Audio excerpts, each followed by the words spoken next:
Philosophy and spirituality, modern philosophy and psychological structures. Philosophy, psychology, and neurology, they have a very interesting connection. And in the history of knowledge, there has been a considerable gap between philosophy and psychology, between psychology and neurology. Ideal wish has been that we should be able to interpret and understand, not interpret, but rather understand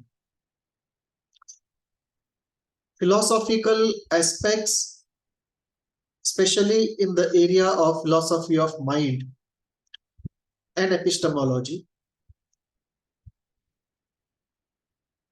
In terms of psychology, and be able to understand psychology in terms of neurology. Freud called this ambition as his project, where he wanted to understand psychoanalysis ultimately understood in terms of neurology.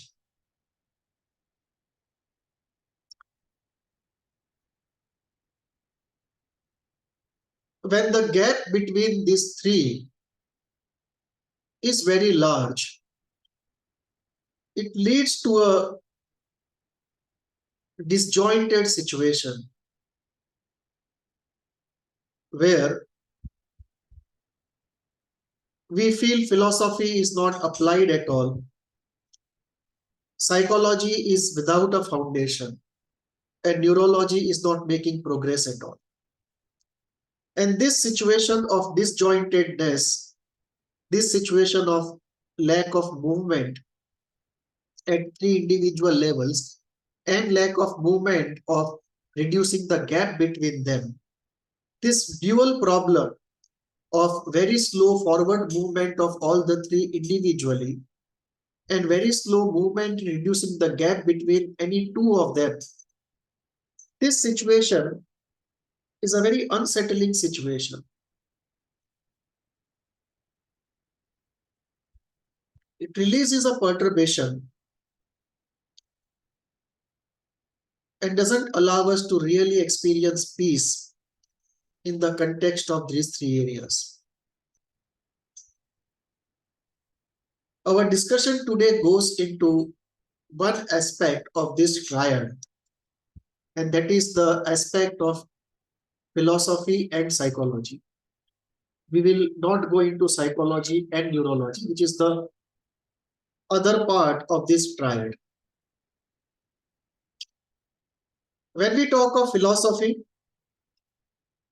our discussion today will confine itself to one part of philosophy, not the whole of philosophy. Our discussion will focus today on the philosophy of the mind and epistemology, and index it to the psychological structures.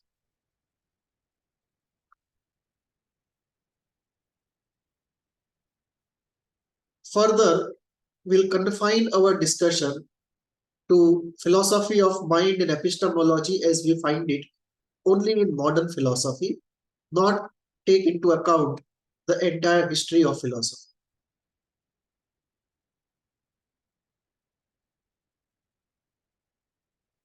Why this discussion? One, because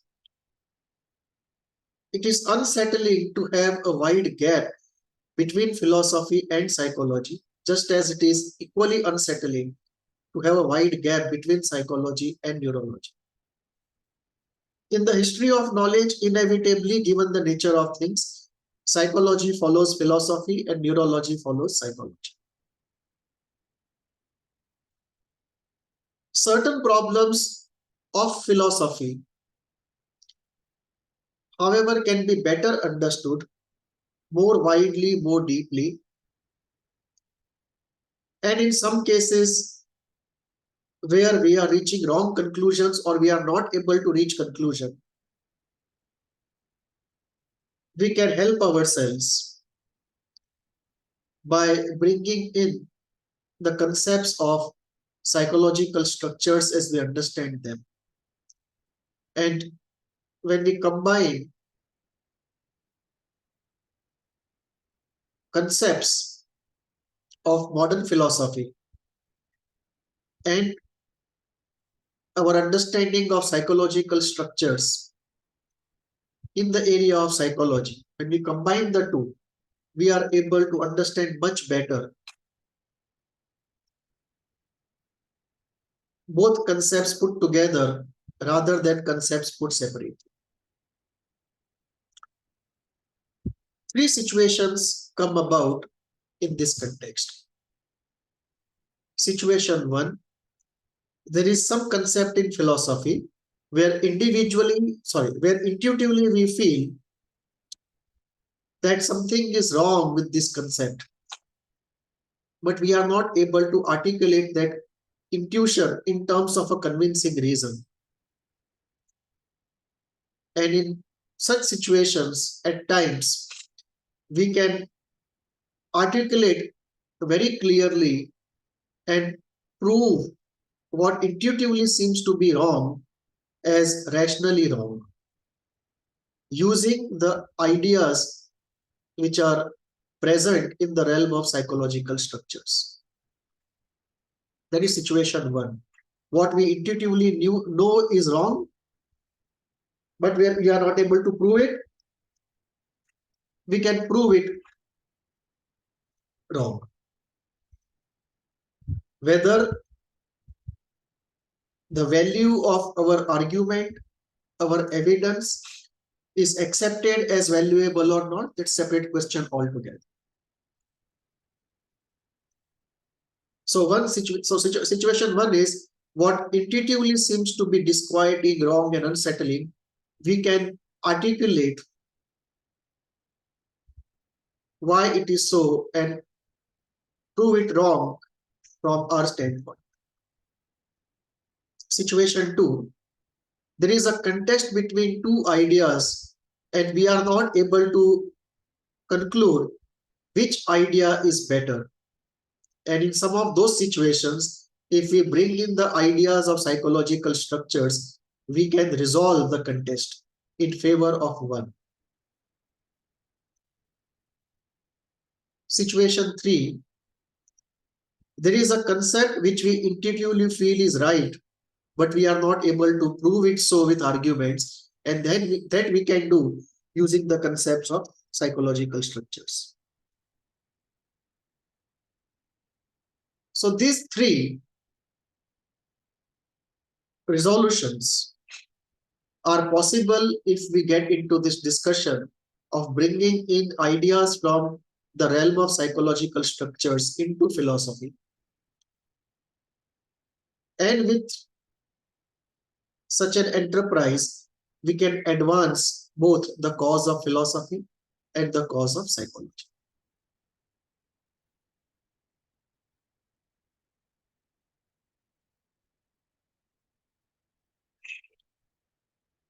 So how do we go about in today's discussion? When we say modern philosophy, I have taken 5 philosophers who I think by account of most people would satisfactorily represent modern philosophy,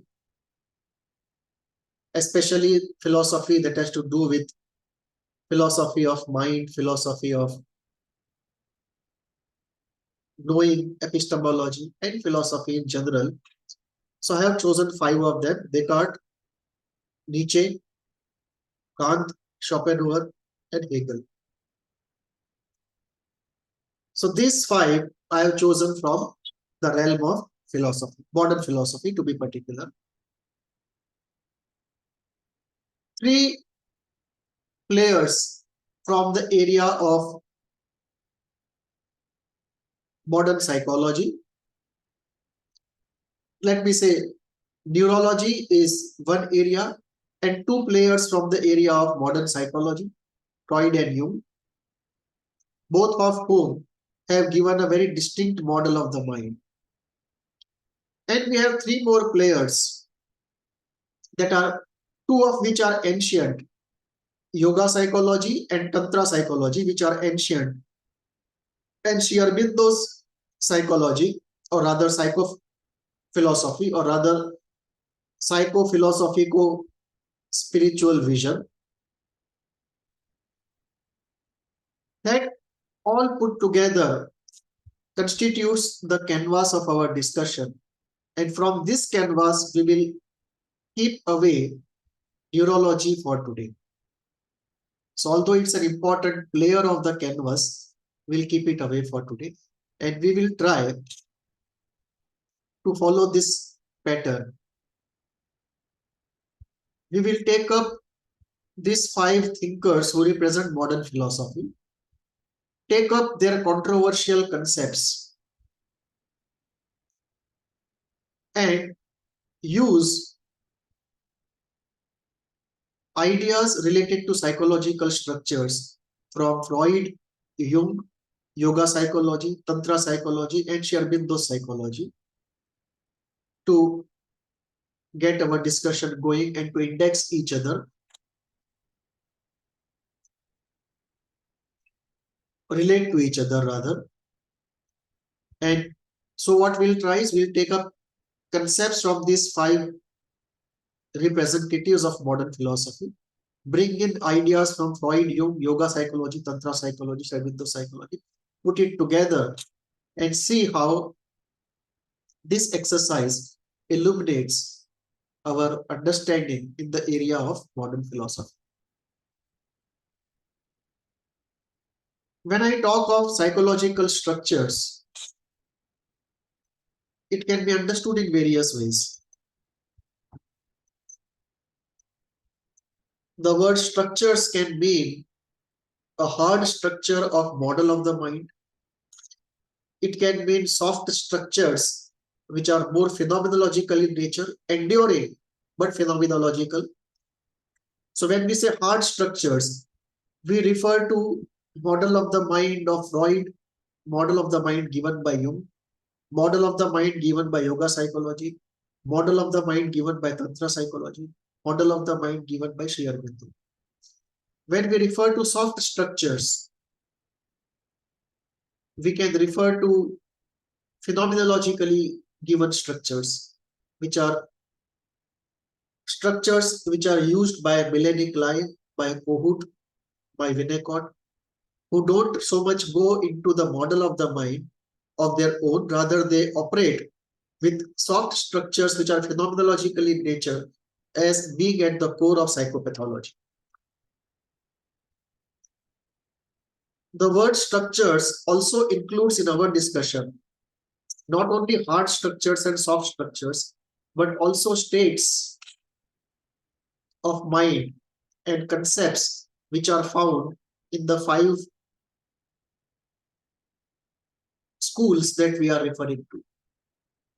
So with this broad idea about the word structure, that it includes hard structures like model of the mind, soft phenomenological structures like the paranoid schizoid split, good enough mothering, creation of a healthy self, and states of the mind, states of consciousness, as well as concepts which are found in these five schools. So with this background, let us get into the discussion by taking up interesting concepts of each of these philosophers.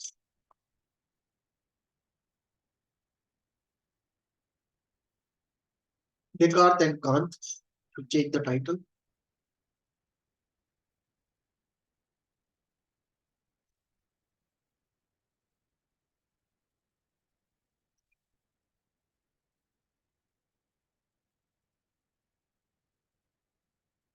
The first concept of Descartes, I think, therefore I am.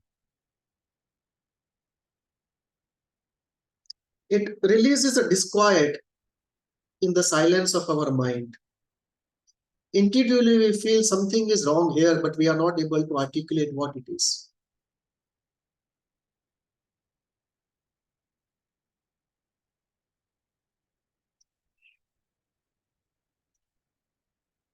There are two ways this statement can be interpreted.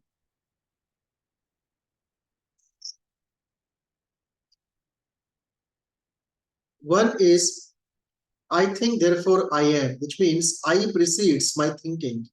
Unless I exist, I can't think. I have to exist before I can do the activity of thinking.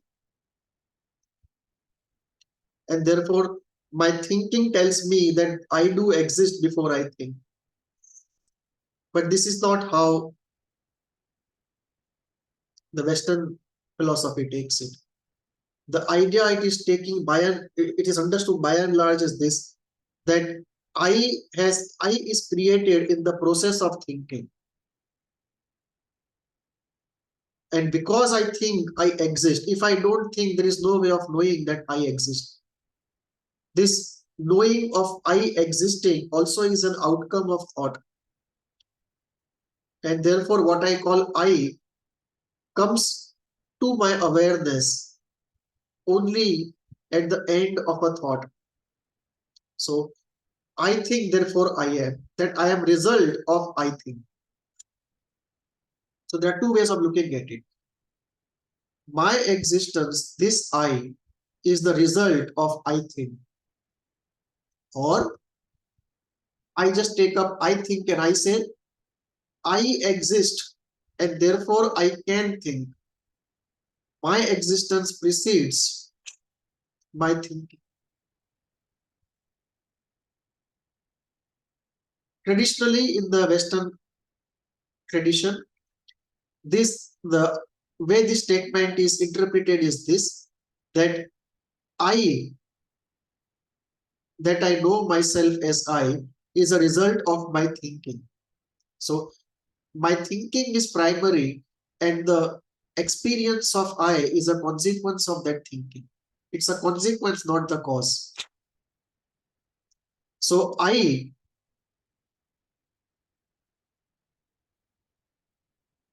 is contingent to the action of thinking.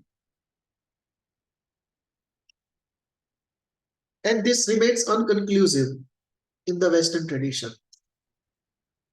If we go to the Eastern tradition, this problem can be resolved. If we bring in the ideas related to the psychological structures from the East, from yoga psychology, from tantra psychology, from Sri Aurobindo psychology, this problem can be set to rest. And the way this problem can be set to rest is by having experiences which are not ordinary experiences. In the East, the experience of samadhi is central to spiritual development. And it is also central to entire psychology of the East.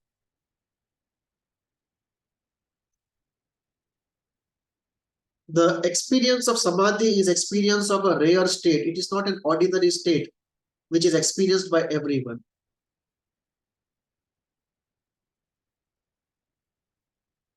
Patanjali gives a detailed explanation of samadhi or enlightenment. In one of my videos, I have gone into all the different states that are represented by this word samadhi or enlightenment. It's a category word. It is not referring to one particular state, but it's a category word which covers many states. And one of the important aspects of those states is that there is no thought, but there is clear awareness. And when these states are experienced, it is very clear experientially, not just conceptually, but experientially, that it is possible to live with full awareness and no thought, with a silent mind. So there is a state of mind where there is no thought, there is high awareness, and there is a feeling of bliss. And once you experience this thought, it's very clear that human beings can very clearly exist without thinking and be aware of themselves as unique individuals, even without thinking. And therefore, this statement can only be, this statement is therefore wrong, that I can exist only as a consequence of my thought. Rather, what is correct is I exist prior to thought. And even when there are no thoughts, there is still a complete awareness of one's existence. So if you go into those rare states, and it takes quite a discipline to enter those rare states and make them stable, it's not a default condition of human beings. It's hard work.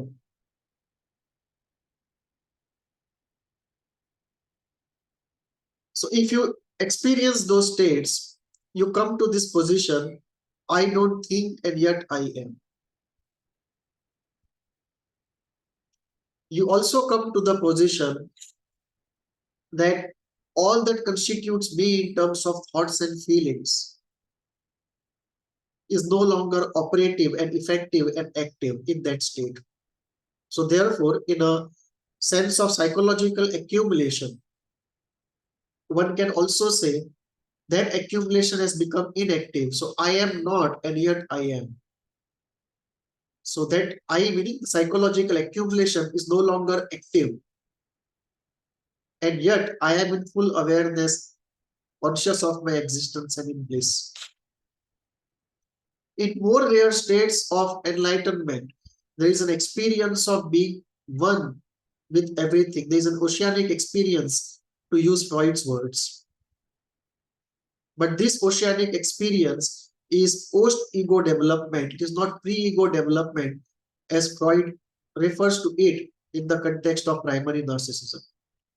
So this is not a state of primary narcissism. This is a state of spiritual development. It is a post-ego state. It is not a pre-ego state.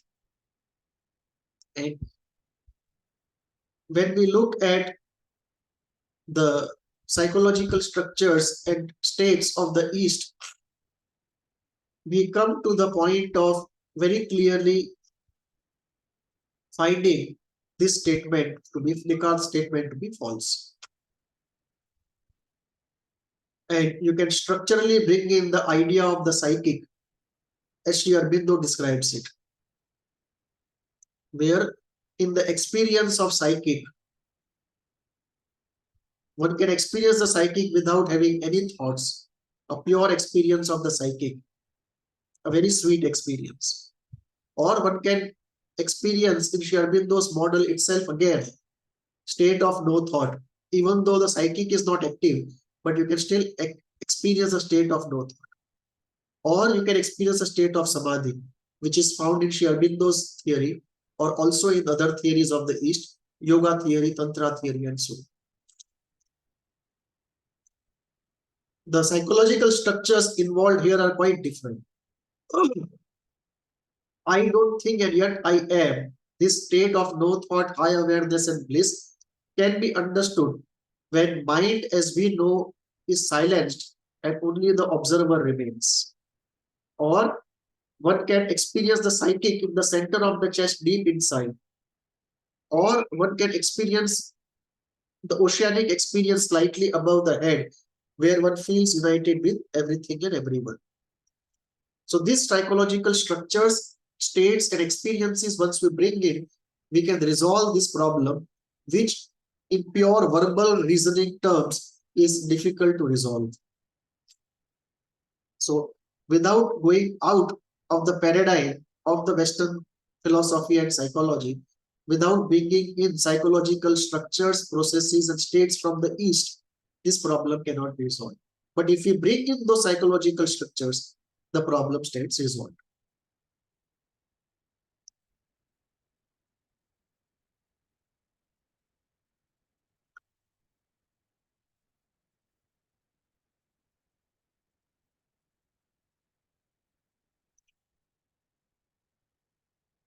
Second philosopher we take up is Immanuel Kant.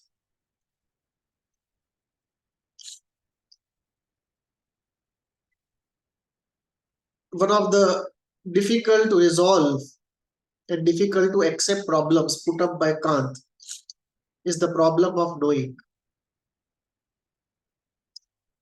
And Kant talks about the traditional way of knowing, which is stimulus, sensations, perception, conception, knowledge, and wisdom. The traditional way of knowing.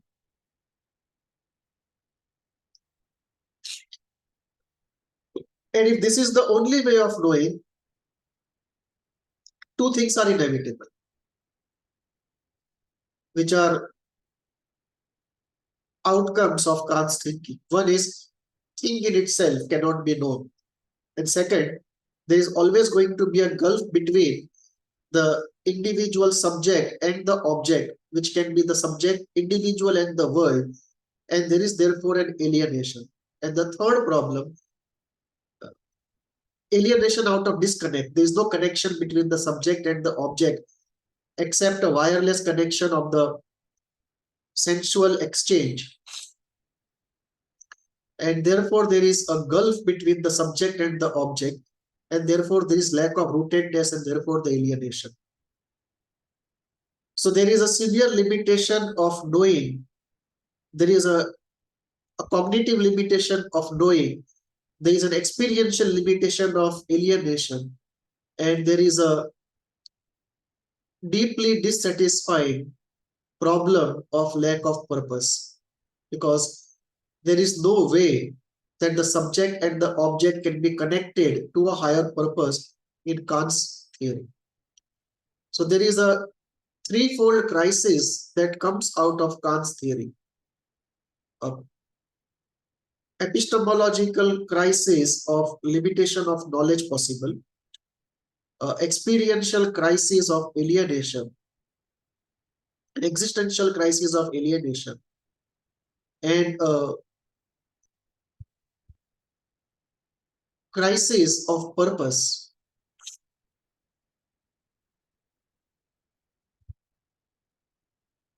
It also leads to a crisis of faith and crisis of social morals.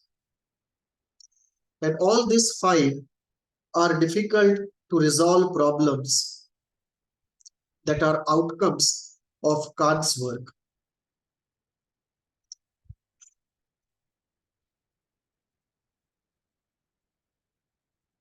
There are two primary arguments there.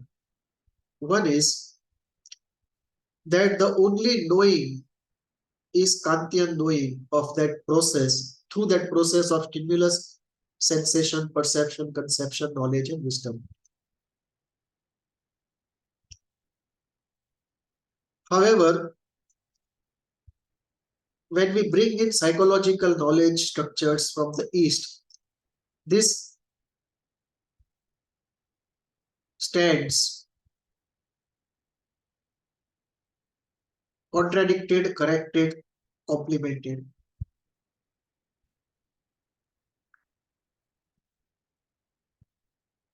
One of my videos, knowing and not knowing, in that video,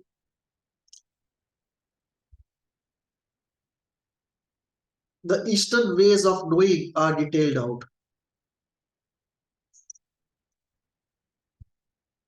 So when we bring in yoga psychology, tantra psychology,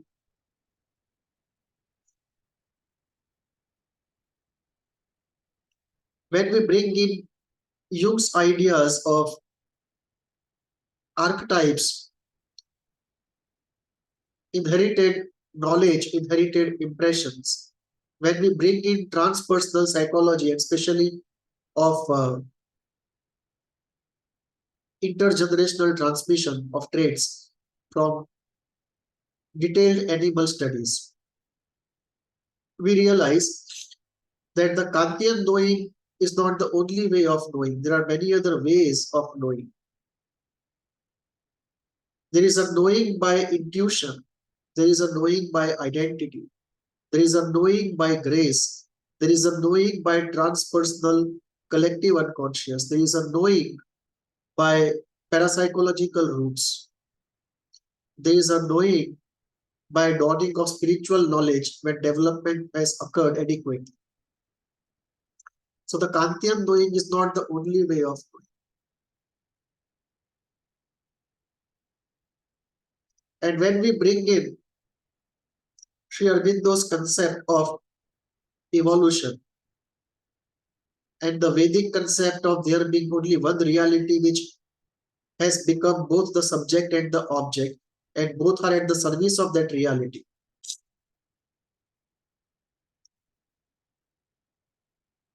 the problem of alienation gets resolved, the problem of purpose gets resolved, and the problem of faith also gets resolved. Faith is saved from reason. In Kant's work, faith is saved from reason and reason is taken away from faith. And Kant brings in, so this is a problem in itself. In one sense, faith is saved from reason. In another sense, reason is taken away from faith. In the sense, any discussion of God, soul, morality is fundamentally unintelligible. So when we look at these difficulties created in Kant's work, it can be resolved by bringing in the psychological structures from Sri Aurobindo's ideas, from Tantra psychology ideas, from Yoga psychology ideas, from Jung's psychology. And it tells us that one, the problem of knowing is not as Kant put it, there are many other ways of knowing, not the only Kantian traditional way of knowing. So that gets resolved. When we bring in the idea of one reality, the subject and the object both are related because both are stations of one reality and both are moving towards a purpose in evolution.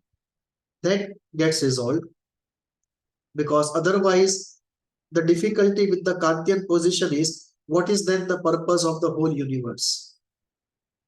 And it remains just unintelligible. You just can't say anything about it. But in practice, you can't live by that idea. You need a resolution of some sort to answer the fundamental question, what to do and how to live. Nobody can live his life on the premise of I don't know or I can't know. Decisions have to be taken, choices have to be made. And that requires some sort of positive philosophy, not a eternal I can't know, I don't know kind of position. So when we bring in the, okay, one more, the categorical imperative Kant talks about, the categorical moral imperative. When we bring in the idea of the psychic from Sri Aurobindo's work,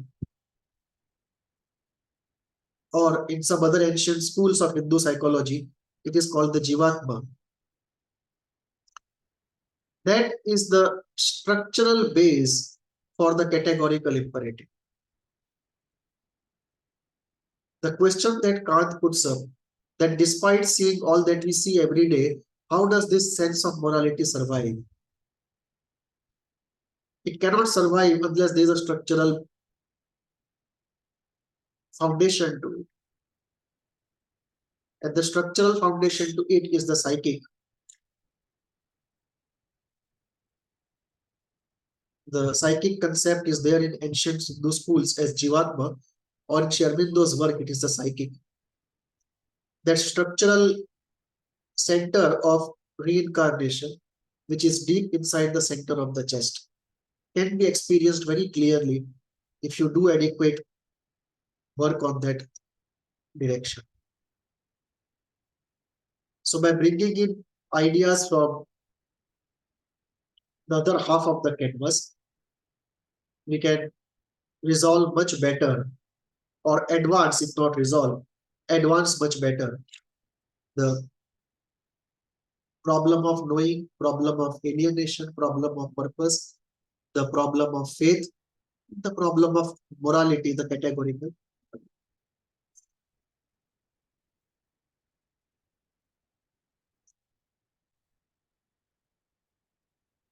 Nietzsche,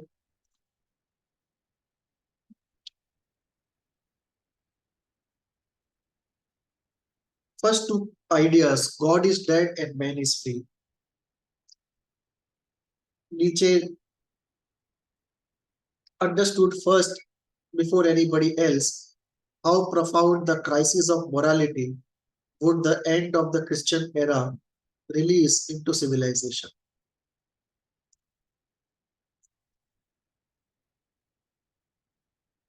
And if one puts a question,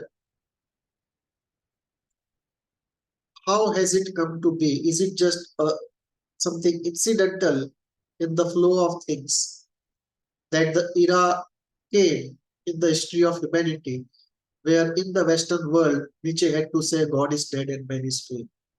Or is there a design behind it? If we bring in the Yuga theory from the East or civilizational age concept of Sri Aurobindo, then we see civilization moving from the savage era to the tribal era to the traditional family era to the individualistic era and then to the spiritual era.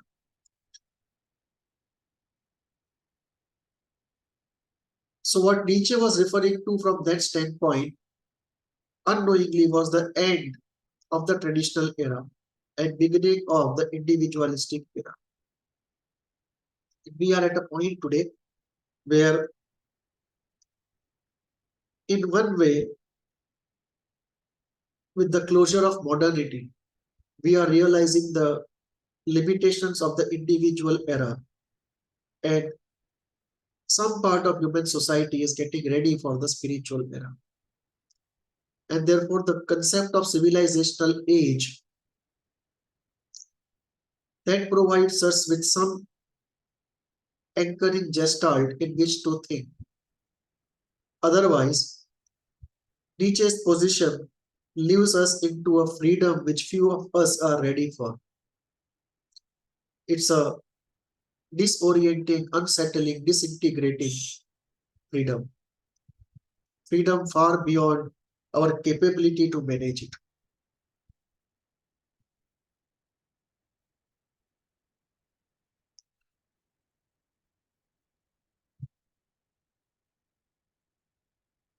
The price of not bringing in these concepts into the West and not realizing our incapability to manage such immense freedom, such unlimited freedom, is what has brought upon the cultural tragedy in the Western civilization. And the Western civilization now is into a decline, almost in a terminal decline, as the family system collapses. It has collapsed already, and they don't have adequate number of young people to keep the civilization going. And we see enormous immigration happening to keep the societies going. Essentially, it is conceding land to a different civilization in a slow and gradual handing over.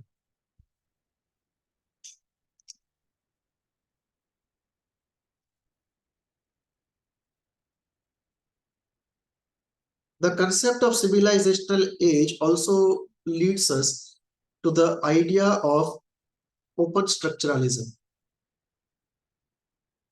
The question whether there is a design in universe, design in human life, or is everything out there free for us to make?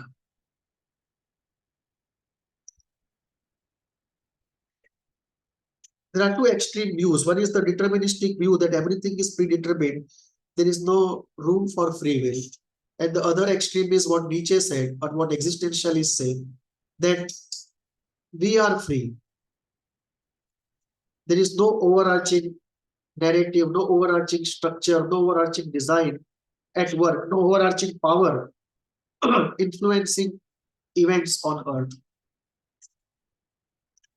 And in between is the position of open structuralism, where, and this is also a position of Hindu psychology, including Sri Aurobindo Tantra Yoga, where there is room for free will in the overarching scheme of a structural predetermined movement. So the human will can prepone or postpone certain eventualities, but cannot really, on that broader horizon, rewrite the journey of universe.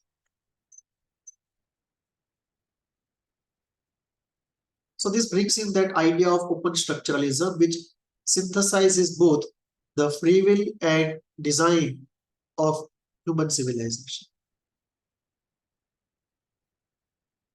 Rather, design behind the journey of human civilization.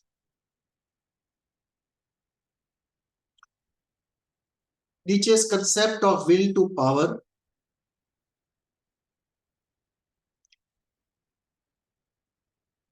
one of the difficulties with all Western thinkers has been to find out one elemental, whether it is power in Nietzsche or sexuality in Freud or aggression in Klein, and evolve a complete paradigm from that one elemental, centered around that one element. Contrary to that, if you look at Hindu psychological structures and psychological theories, it's a multi-elemental model. So 7 chakras, each of which centered around one elemental. So the first elemental is aggression, second is sexuality, third is power, fourth is emotions, love and relationship, fifth is creativity, sixth knowledge, and seventh mysticism and spirituality. And all the elementals are given equal significance, and it is a multi-elemental model of the human integer. From that standpoint, the will to power as being the only significant elemental that stands to be corrected. That power may be a very powerful, the will to power may be a very powerful elemental, maybe in most individuals the most powerful elemental, but it's not the only elemental. There are other elementals comparable to this in their strength, and in many cases, in case of many individuals, there are other elementals which will be more powerful than the will to power. You can easily see this in quite a large number of women, that the will to love is far more than the will to power. And in many individuals, you will see the will to sexuality is far stronger than the will to power. And in many individuals, the will to greed is far more stronger than the will to power. So when we bring in that multi-elemental framework, we are able to answer this proposition of the will to power in a much better. Nietzsche also talked about the Superman. And if we bring in the concepts from the East, the concept of evolution of man and coming of the Superman is a very ancient concept. That there are glass ceilings to what man can achieve in the present form is very clear. In 2 ways. One, unless one enters the state of no thought and into rare spiritual states and then transforms oneself, there is no motivational purification. And without motivational purification, if you keep enhancing the capabilities get used by impure motivations in a destructive way. So Nietzsche's prescription to create a Superman, Nietzsche's awaiting the advent of the Superman, they all find mention in quite ancient texts. We can bring in Sri Aurobindo's concept of supramental transformation. We can bring in the concept from Tantra, where it talks about hierarchy of beings. So in that context, Superman is not, it is not man and Superman, rather it is man and then gradations of Superman.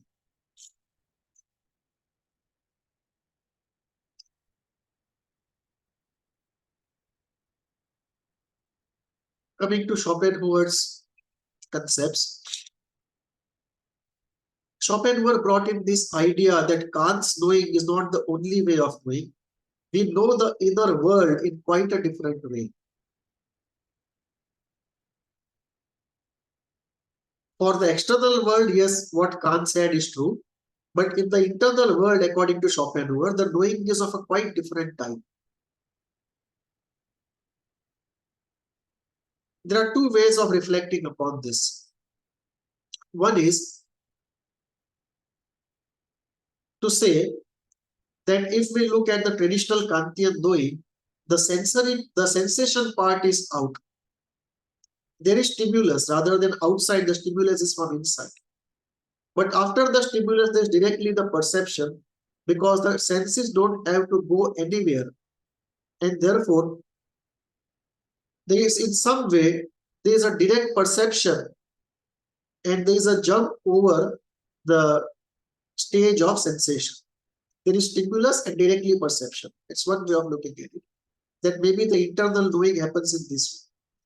The second way of looking at it is the way that the senses are involved. The only thing is they are turned inside. So there is some mechanism of the sensory apparatus which can turn outside or which can turn inside. And therefore, that knowing also is very Kantian in one sense. Now that is a question that only neurology can settle if it tells us how the internal knowing and external knowing are different from each other. But to add to Schopenhauer, we can add different types of knowing, and very importantly, the state of not knowing, the state of enlightenment, of not knowing, of being in a state of full awareness and bliss, but without any thought. So there is knowing of one's existence, there is knowing of one's awareness, but there is no knowing in the process terms of knowing simply.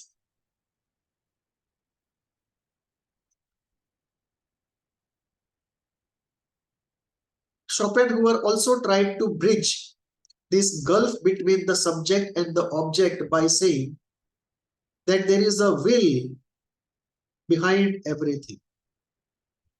So there is will behind everything that happens inside and a will behind everything that happens outside. And therefore, once you bring in the concept of will, the concept of design is just waiting outside the door. But Schopenhauer was not in favor of that guest coming in. So he stopped there. So he said there is this will, but the will is not towards a destination with a purpose. The will is only to perpetuate life. So the design was limited to perpetuation of life. There was no design towards a purpose or civilizational destination.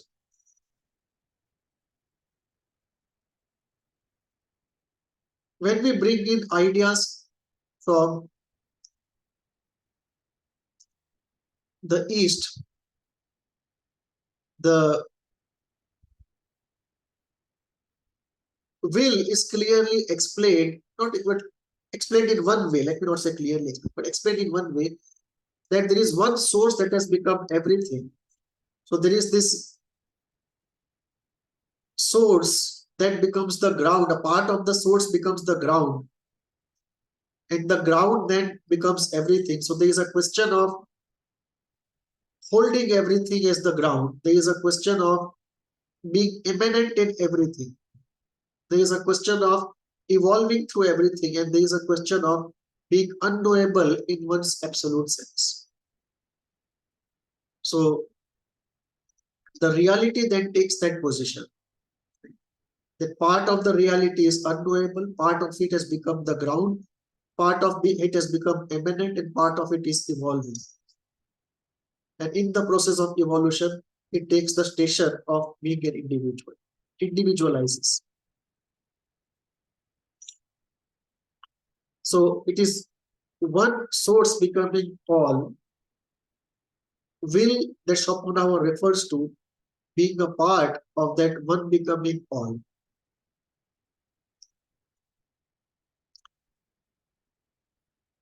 So the omnipotence then shifts from the will to the source of the will. And the will being a part, the will of the will being the will of the omnipotent becomes then unassailable.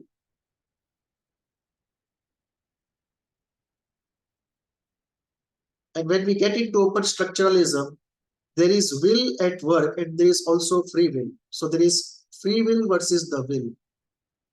And occasionally there is will and free will aligned together.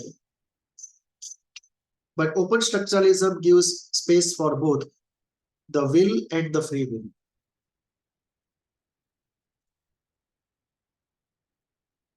Schopenhauer also brings in the concept of suffering and pessimism.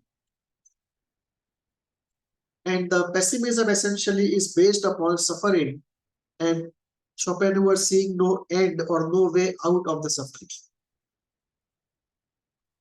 So pessimism actually is a derivative. The real problem then in Schopenhauer is suffering. If we bring in psychological structural ideas from East,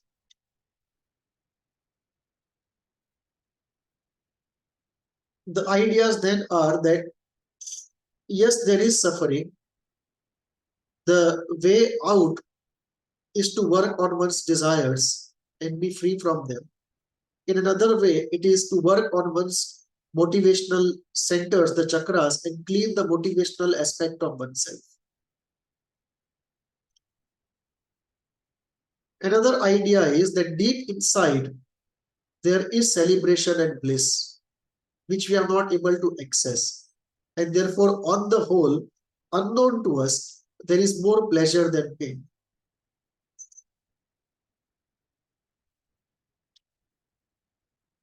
And that's one of the reasons why it is so difficult to justify the end of life.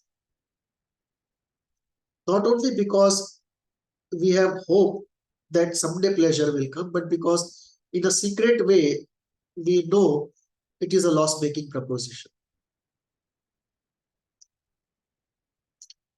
Schopenhauer also brings in the idea of freedom, and the freedom that Schopenhauer talks about is freedom from the will, freedom from the compulsion of the will, freedom from the imperative to survive and to bring in life into this world that then has to struggle for to survive.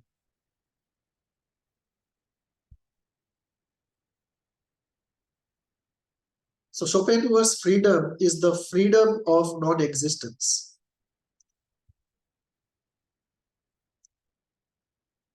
It is the freedom of saying goodbye to this imperative of the will to life.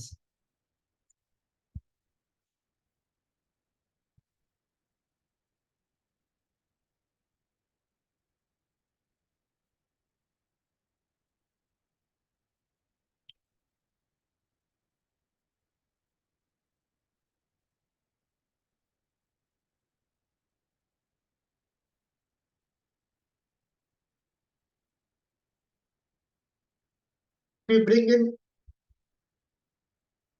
related psychological structures. The experience of the psychic gives a clear experience, a deep experience of freedom.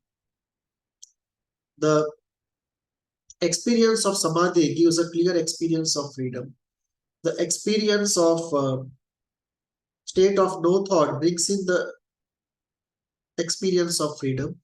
And these are inward experiences of spiritual states having nothing to do with the political reality or the social reality or the economic reality, which of course are equally important aspects of the idea of freedom.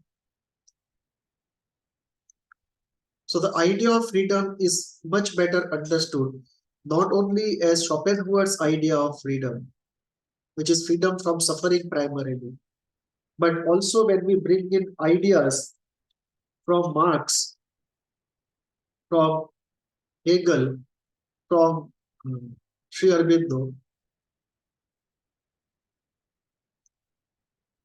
and large parts of Indian spirituality and also from Tantra, that we can really elaborate in a comprehensive way this idea of freedom.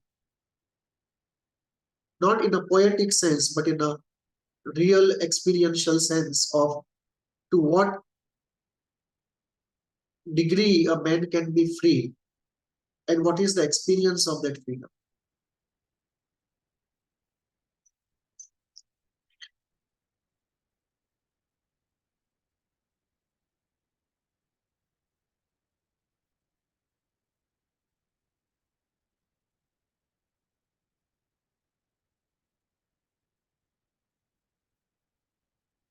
We come to the last person, fifth thinker of the modern philosophy, Hegel.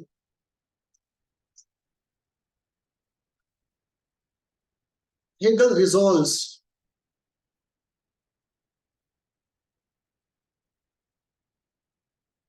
let me not say resolves. Hegel proposes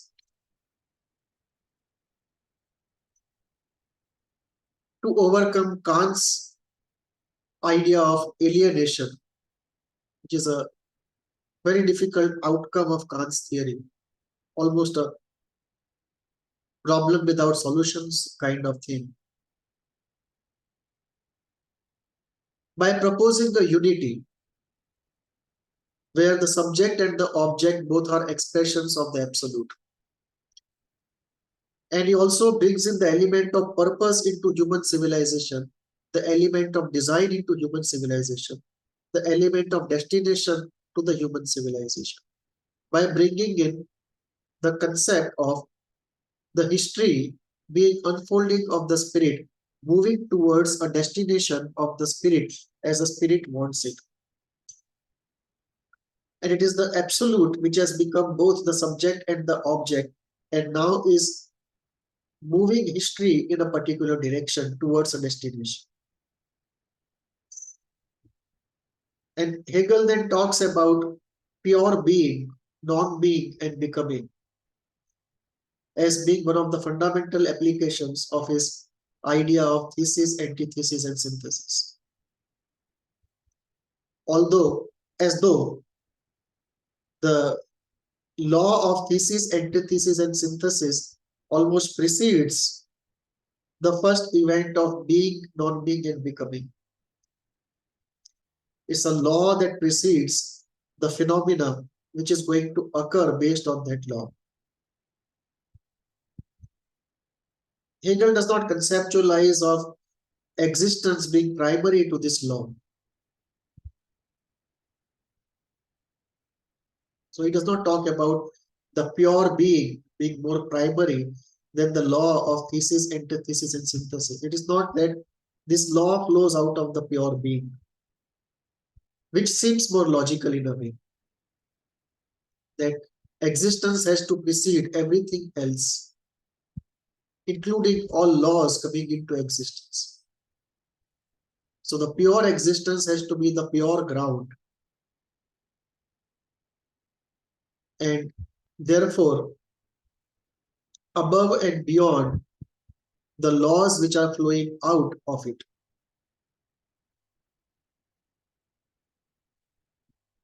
Unless it partially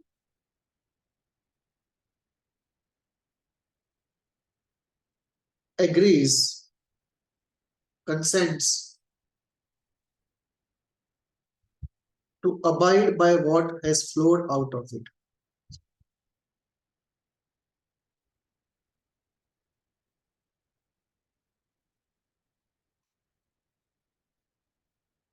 If we bring in psychological structures,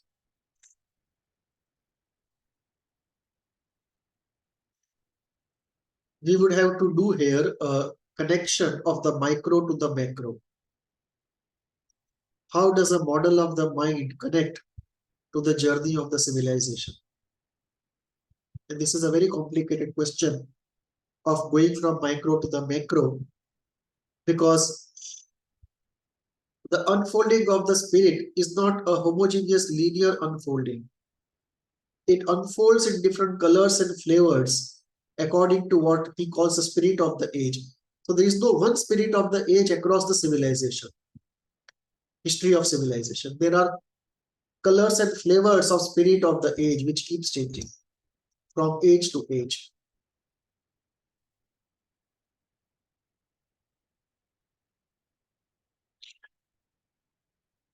If we bring in the psychological structural issue, then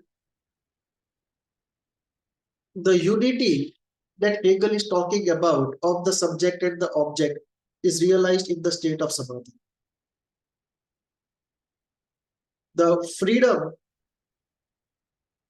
that Hegel refers to, or Schopenhauer refers to, can be felt with the experience of the psychic or with the experience of the oceanic oneness above the head.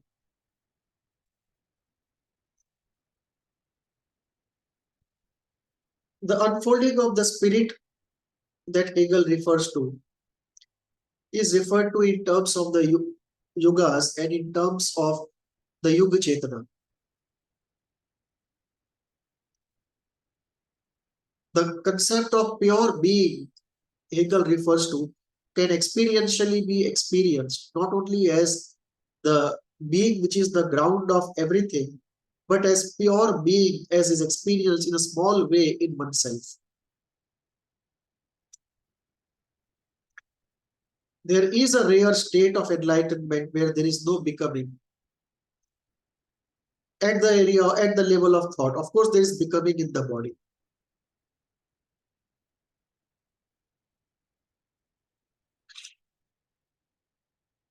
But it's possible to experience pure being at an individual level, pure being as the ground of everything in different states of enlightenment or samadhi.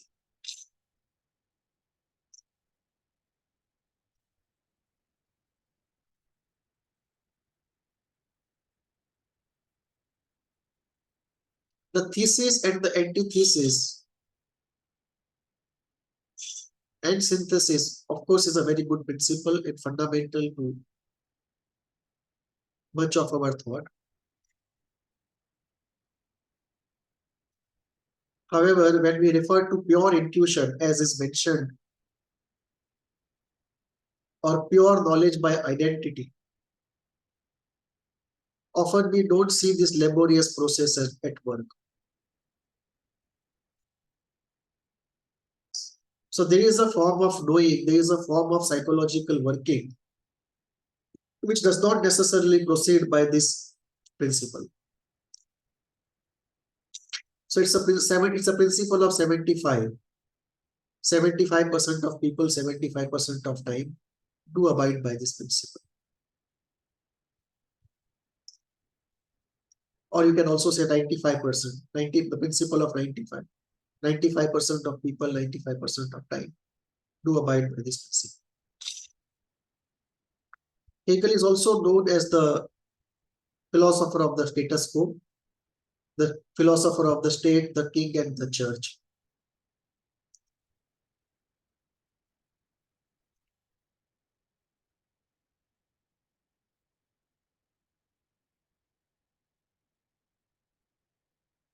To be the state of, to be the historical age of the king and the church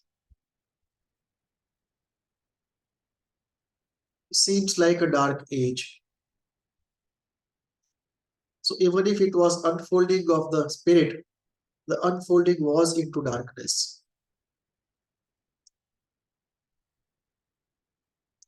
Hegel also famously said, the real is the rational.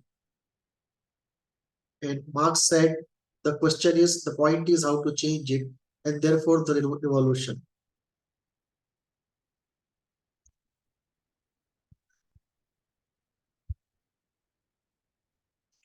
And both of them are true.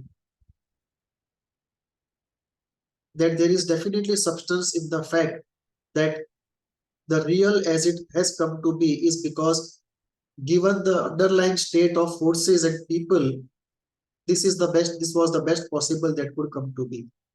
And therefore it is rational in one sense that given the situation, nothing else was better possible. So there is a reason even for the irrational. And when we say the real is rational, the real we are referring to is always substantially irrational. So when we say real is the rational, it is not rational in the sense of being rational, but in the sense that it has a rationale. It has justification.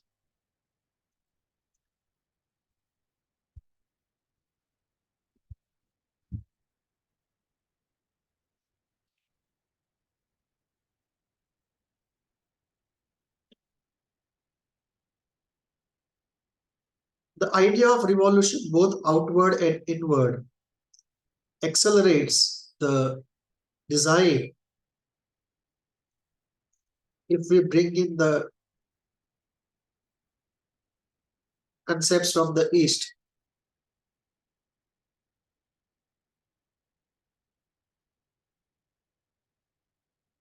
And when we bring in the concepts of ages, the tribal age, the traditional age, the individualistic age, and the spiritual age, the structure and flavor of the unfolding spirit is different in different ages.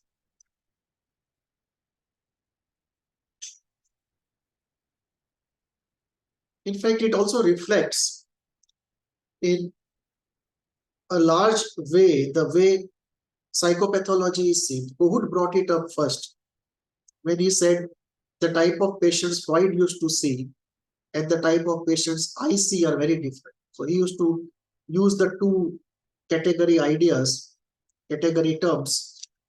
He says Freud's patients were what he calls the guilty man, and his own patients as a tragic man. Freud's patients were the patients where there was a drive, frustration, causality. Whereas Kohut's patients were patients with a self-formation defect, and in my view, suffering from object losses and fragile narcissism.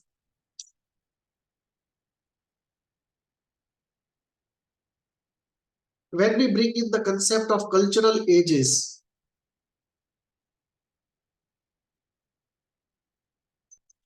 as has been discussed, brought in from the East, we can account for the color and flavor of the unfolding spirit. And Hegel also talks about spirit of the age, and that is an element of design that is predominant in any given age. And that is where the clash between individuals' free will and the will of the spirit becomes important. And in most cases, the will of the spirit wins. So at any given time, there can be many individuals who want to do better and change things for the better, but the spirit of the age does not allow it. So the spirit of the age is not necessarily always progressive. It can also be regressive at times.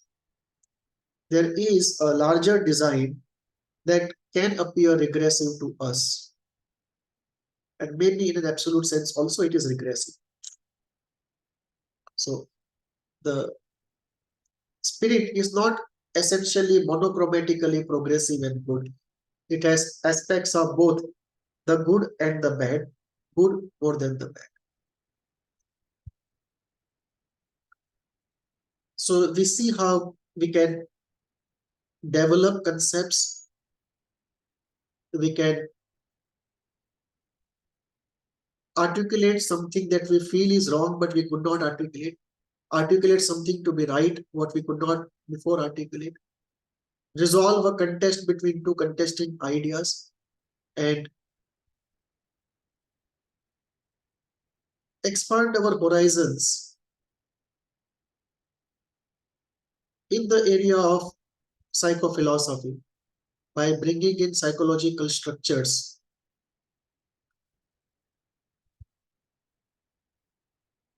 which include structural entities of the psychological system, states, concepts, processes.